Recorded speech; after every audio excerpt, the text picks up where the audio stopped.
हम आप पहली खेत के लोग हैं। ये महामानव आते हैं, आप जानते हैं, वो बगल के सीवान जिले में इनका जन्म होता है।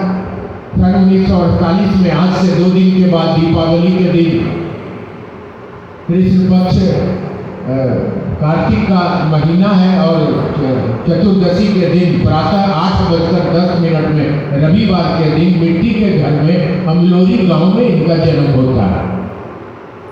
जब ये धरती पर आते हैं तो घर में खुशियां मनाई गई कि बेटा जन्म लिया है, लेकिन अंदर से डॉक्टर साहब ने खबर भेजा कि बेटा तो हुआ है लेकिन बड़ा हुआ, मातम हो गया।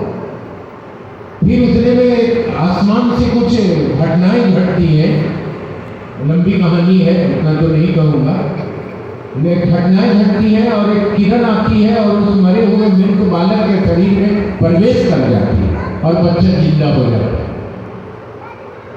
फिर अंदर से आवाज आती है कि लड़का जिंदा हो गया, इसलिए कि ऐसे महामानव गर्भ का दर्द नहीं सकते हैं जो महादेव के पास से सीधा इस मृतलोक पर आते हैं। पहली बार घटना घट रही है, आप जानते हैं, आप मिले हैं उनसे, हर लोगों ने उनका दर्शन किया है, उनसे सानिध्य लिया है, उनकी चर्चा सुनी है, उनका आशीर्वाद लिया है। आज उन्हीं के आशीर्वाद के फूल हैं हम जो इस रास्ते पर चल रहे हैं, और वो बच्चा जिंदा हो रहा है। धरती ने भी अपना नियम बदला, कृष्ण चतुर्दशी का समय बीत रहा था, धरती ने भी अपना नियम बदला और शाम में ही मनाई गई अमावस्या, आई दीपावली, घर घर में मिठाई बांटा गया, हर घर में खुशियां मनाई गई।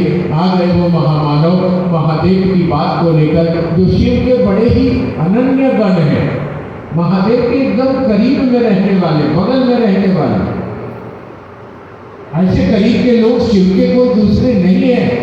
थोड़ा ज्यादा हो जाएगा लेकिन मेरे लिए वो ज्यादा भी कम होगा।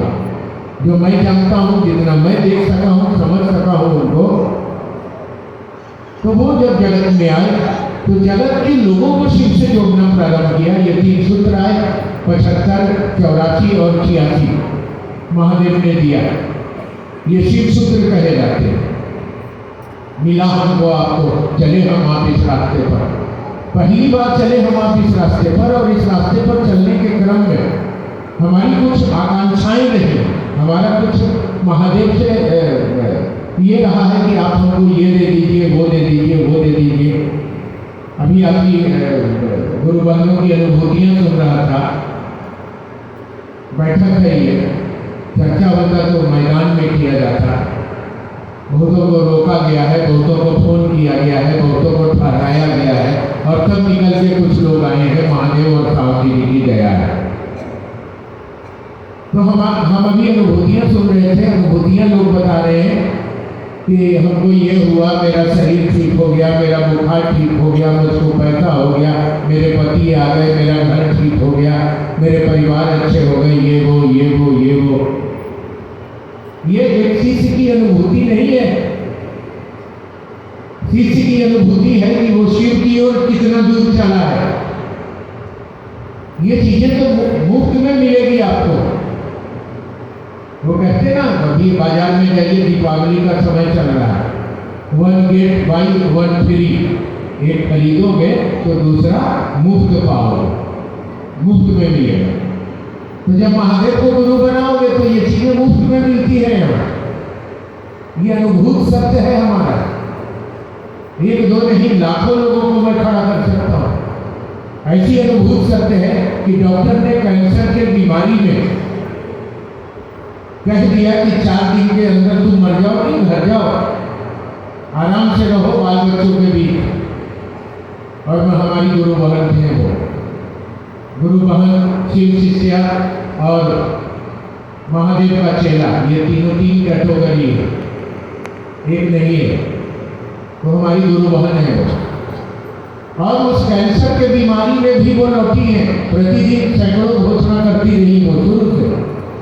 घर आई है, घर आने के बाद भी दवा चल रहा है, डायलिसिस चल रहा है, कीमो हो रहा है, मगर वो निकल जा रही है बाहर और लोगों को जोड़ रही है, शिव का शिष्य बना रही है।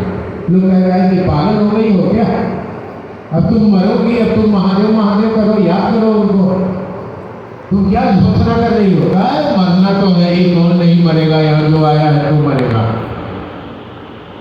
और 4 दिन में डॉक्टर ने कहा था कि मर जाएगी। 5वां दिन बीता, उसके बाद उसके परिवार डॉक्टर के पास ले गए उसका चेकअप करवाने। जब डॉक्टर के पास चेकअप होने जाता है, वहाँ भी गई है तो घोषणा कर रही है, हंस रही है, बाल उड़ गए कीमो होते होते। और जब डॉक्टर चेकअप करते हैं तो देखते हैं कि उसके शरीर के अंदर कैंसर की जितने भी बैक्टीरिया लीवर और किडनी में फैले हुए थे वो पैखाना के रास्ते से निकल गए। औरत तो कंचन हो गई, ये तो ये ठीक हो गई। कौन सी दवाई खाया तुमने, किसने ठीक किया तुमको, क्या चमत्कार है इस धरती पर, किसने किया? और वो गुरु बहन हंस रही है, डॉक्टर मेरा इलाज करिए ना, हमको घोषणा करने जाना है, अभी बहुत काम बाकी है, आपको कीमो करना है तो करिए जल्दी, हमको जाना है। और वो आज भी हमारी गुरु बहन जिंदा है और महादेव का काम करती है। ऐसे लाखों अनुभूतियाँ मेरी नज़र के सामने से गुजर रही हैं, मगर वो अनुभूतियाँ हैं इसलिए कि वो शिव का काम करती है। मैंने कहा ना, एक पर एक फ्री है यहाँ। आप महादेव का काम करिएगा, महादेव की नज़र से करिएगा, ईमानदारी से करिएगा, साहब दीदी के नज़र से करिएगा, तो ये चीज़ें मंगनी में मिलती हैं। यहाँ मांगने की क्या जरूरत है? अनुभूतियाँ यहाँ ये होनी चाहिए कि हम शिव की ओर बढ़े तो मेरे अंदर का ईर्ष्या कम हुआ कि नहीं, क्रोध कम हुआ कि नहीं, मेरा मन शिव की ओर जा रहा है कि नहीं, जगत की हमारी इच्छाएं कम हुई कि नहीं, संसार की जरूरतें कम हुई कि नहीं, संसार में जो दिन रात हाय तौबा, धन पैसा बेटा आकर्षण माया में जो हम फंसे थे, इससे मेरा मन बाहर निकला कि नहीं, थोड़ा बहुत मेरे मन में शिव याद आते हैं कि नहीं, हमारा मन महादेव के घेरे में रहता है कि नहीं। ये हमारी एक्सिस की अनुभूतियाँ हैं। ये चीज़ें, ये पैसा, ये दौलत, ये मकान, ये गाड़ी, ये बंगला, इतना मिलेगा, इतना मिलता है यहाँ कि अंत में आपको हाथ जोड़ लेना पड़ेगा कि सरकार बस छोड़ दीजिए, नहीं चाहिए मुझको। मैंने देखा है, लेकिन हमारी एक्सिस की अनुभूति ये नहीं है। ईश्वर गुरु है हमारे, और ईश्वर गुरु के सानिध्य में हम आप फल फूल रहे हैं। तो ईश्वर वो जो है परमात्मा है और हम आत्मा है। आत्मा से परमात्मा का सफर करने के लिए बड़े गुरु भाई हरिंद्रानंद जी ने ये 3 सूत्र हमको आपको दिया है। ये 3 सूत्र और कुछ नहीं है। ये सूत्र मन के मोटिवेशन को चेंज करते हैं। जिस मोड में मन चल रहा है उसको चेंज करके आध्यात्मिक मोड में ले जाते हैं और कुछ नहीं करते। ये सूत्र और कुछ करते भी नहीं है, करेंगे भी नहीं।